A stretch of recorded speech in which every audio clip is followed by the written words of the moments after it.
Hey true believers, Englentine here with another guest video. Now, of this entire skeptic community, there are two truths that everyone, no matter what our differences is, can agree on. One, squid ink tastes good on Rice Krispies, and two, Captain Frugal is one of the best guys you could ever know. Now, what you might not know is he's a huge Avengers fan and almost has a complete collection, as he will tell you in this video. But what he also does is go straight through the first issue of the Avengers and just lays out all the secrets bare. As a matter of fact, after watching this, I was kind of laid low because this is the sort of video that really should be on my channel. Yet he got to it first and he did it quite well, and that's why I'm very proud to share this video of his with you. Now, if you do like this, please go over to Captain Frugal's channel and subscribe and check out his others because he makes some great videos there, and you should be subscribed already. As always, the link is in the description below. Enjoy. Hello, Frugal Force. In this video, I'm starting a new series, an Avengers retrospective, and this is part 1. I hope you enjoy.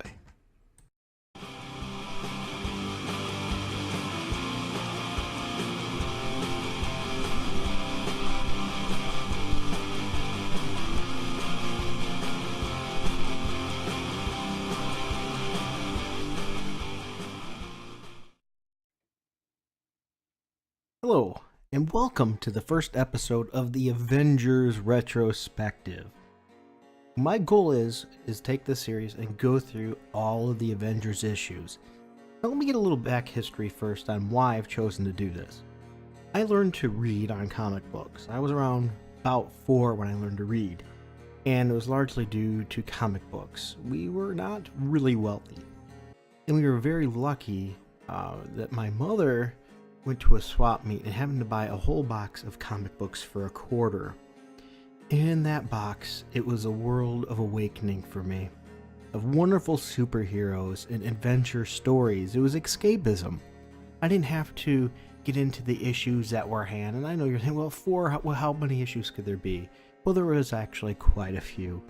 And comic books became a great escape throughout the years for me to enjoy and read and enjoy heroism and good stories, right and wrong, and things like that.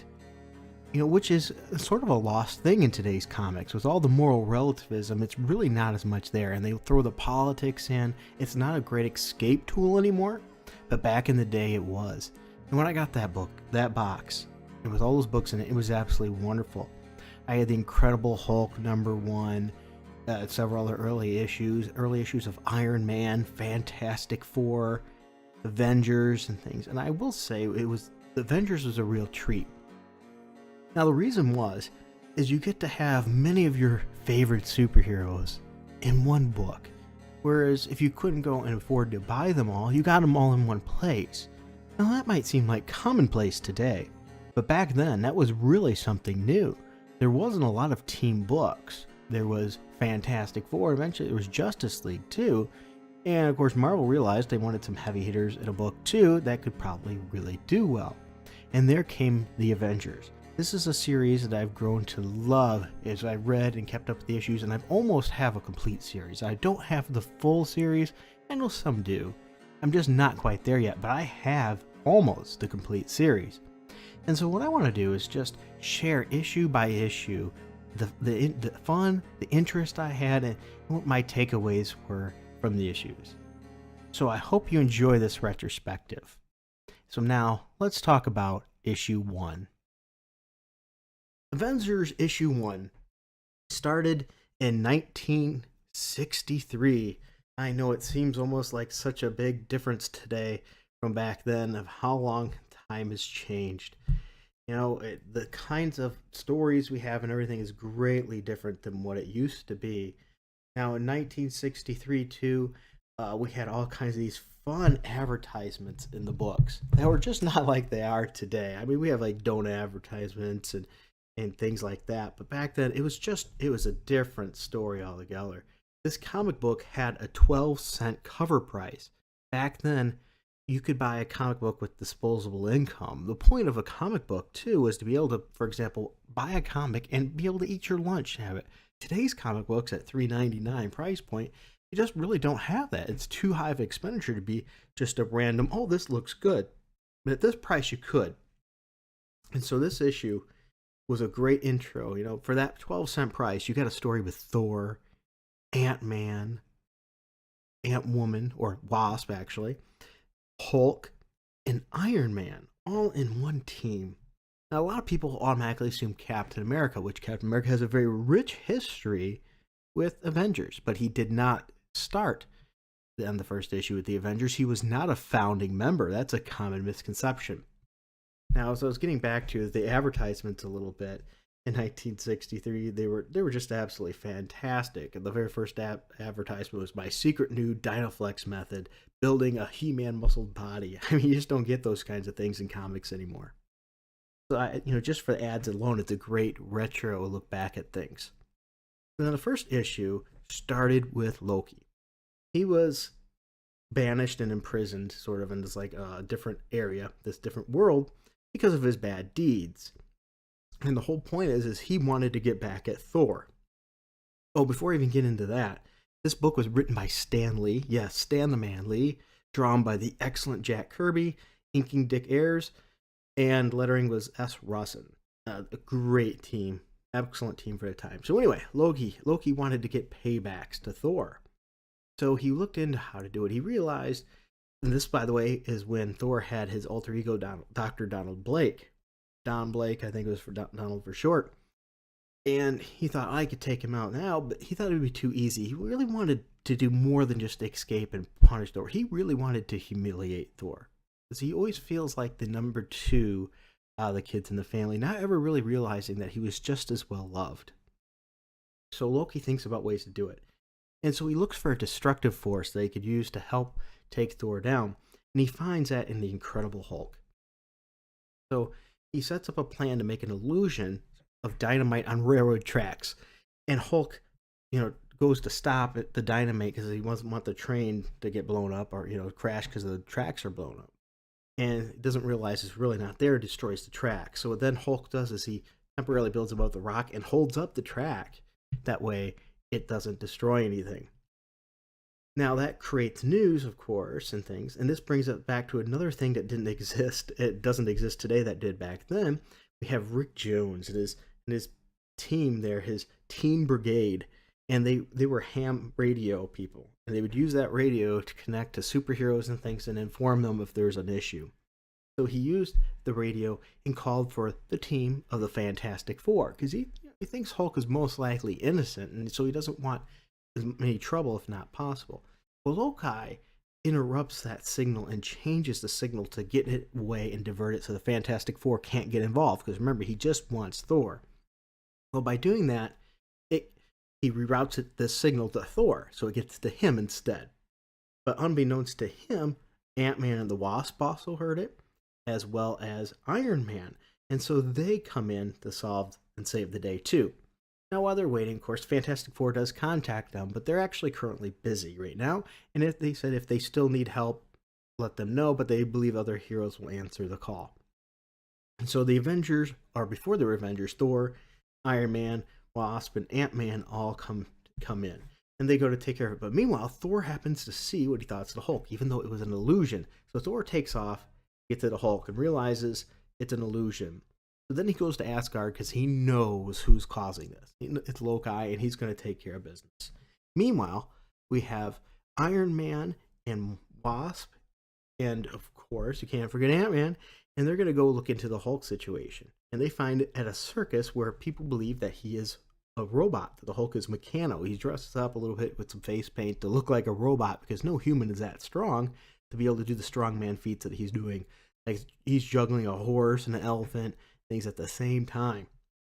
Iron Man, Wasp, and Ant-Man discover that and realize, okay, this is the Hulk. And so they break the ground from underneath him and to trap him, and Hulk jumps out and a fight ensues. So during this fight, Hulk decides, okay, I'm done. Him getting out of here. And so he goes to jump. He jumps through the tent and is getting away. Now, I'm not going to tell you every little bit of the story because this is a great one I think you should read yourself. There comes a little bit of a tussle between him and Iron Man. And then we cut back to Thor. Thor's talking to Odin about talking to a visit to Loki to talk to him and get to the bottom of this and take care of it. And this is, I think, very, very important. He mentions, "Noble Odin, Lord of Gods, grant me thy son permission to visit Loki." See the respect that Thor is showing to his authority figure? I think that's wonderful, and you don't see that much in today's books. And then Odin, "We grant thee permission, beloved Thor, but hark to these words. Though you be the son of my heart, Loki too is my son. I cannot interfere in what transpires between you." Showing that he loves them both and he doesn't want to show favoritism and get over one on the other. Great part of the story, even though Loki never really quite understands that. So Thor goes on his way and has to fight through some deadly traps and things to get to Loki. The fight ensues, and he beats Loki. I'm not going to get into too much detail there, but he decides he's going to bring Loki back to Earth so that he can show that it wasn't the Hulk, and show the other heroes that, and take care of things. Meanwhile, we still see Hulk leaving and Iron Man's in the chase, so the fight continues to ensue. And then comes down Thor with Loki and explains the situation. Loki tries to change him. He changes himself radioactive because he's going to try to get even with all of them now. And Great Wasp and Ant-Man had a little tricks set up, which is sort of funny. They happen to have a containment unit for radiation, but they explain that there's a disposal there anyway. So it's still a little funny and convenient. So anyway, at that point, they realize, before they disband, Hank Pym, which our Ant-Man mentions, "Wait, before we separate, the Wasp and I have something to say. Each of us has a different power. If we combine forces, we could be almost unbeatable." And then Iron Man responds, "Work as a team? Why not? I'm for it." And Thor says, "There is much good we could do." And even the Hulk says, "I'm sick of being hunted and hounded. I'd rather be with you than against you. So whether you like it or not, I'm joining." Hey, what are you calling yourselves? That's right, we need a name. And then Wasp mentions, it should be something colorful and dramatic like the Avengers. And Hank says, "Or nothing, that's it, the Avengers." So there you have another little trivia piece, is the person that named the Avengers is the Wasp, one of the founding members, the female. Once again, all this diversity in comics and things were getting pushed. They had diversity. They had interesting things. You think about it, these people came from diverse backgrounds. I mean, Thor, he's not a regular human. We have females. We have males. Different power sets. There was diversity. We didn't have to be thrown into our face. It was actually really well done. We shouldn't give all the credit to the X-Men either, because it actually happened as well in the Avengers. So anyway, the Wasp, names the Avengers. Then we hear Iron Man, "We fight together or separately if need be." And Hulk says, "I pity the guys who tries to beat us." And Thor ends it with, "We'll never be beaten, for we are the Avengers." And there we have it. That's the first issue. That's how the team gets together. Avengers is great because they don't stay the same team. It's a group that changes over the years, and the dynamic constantly changes. It goes from just big heavy hitters to throwing in new kind of characters that you don't know as well and get to know them. So this was a great series to get your core characters that you love, as well as a great introduction to new characters you don't know. Marvel today needs to look back at this and see why it worked. They changed everything, and that was the mistake. They needed to keep the anchor characters and use them to introduce and teach people about the new characters. Marvel could learn so much from today's books. From yesterday's books of the yesteryear. They were amazing. They had a lot of great stories to tell. They were dynamic, and they're going to continue. With that said, that was the end of the first issue. So I hope you enjoyed this, and I hope you stick around and check out the next issue when I talk about that too. Matter of fact, I'm not going to go directly in order of date, even though that next issue was technically issue 2. Many, many years later, they created an issue 1.5. So I'm going to talk about 1.5 before I get into issue 2. And then we will get into that, because my goal is to slowly go through and share all the series and my love of it with you. So I hope you enjoyed this, and until next time, Frugal Force, keep it frugal. I do appreciate you watching this video, and if you do want to help support me and Little Frugal, the best way to do that is to go ahead and join on VIDME. Go to my VIDME channel, as you see here, and the ways you can help me is two ways. One, you can leave a tip, or you can subscribe for just $1 a month. That's the best way to help support me. So once again, it's go to VIDME. If you're not already here, if you're using YouTube, go to VIDME. You can either tip and or subscribe. That would really help Little Frugal and I to continue to be able to do this and have this fun together. I would really appreciate that, and until next time, keep it frugal. So there you go, gang. My good friend Captain Frugal, or as the Irishman says, he's a god.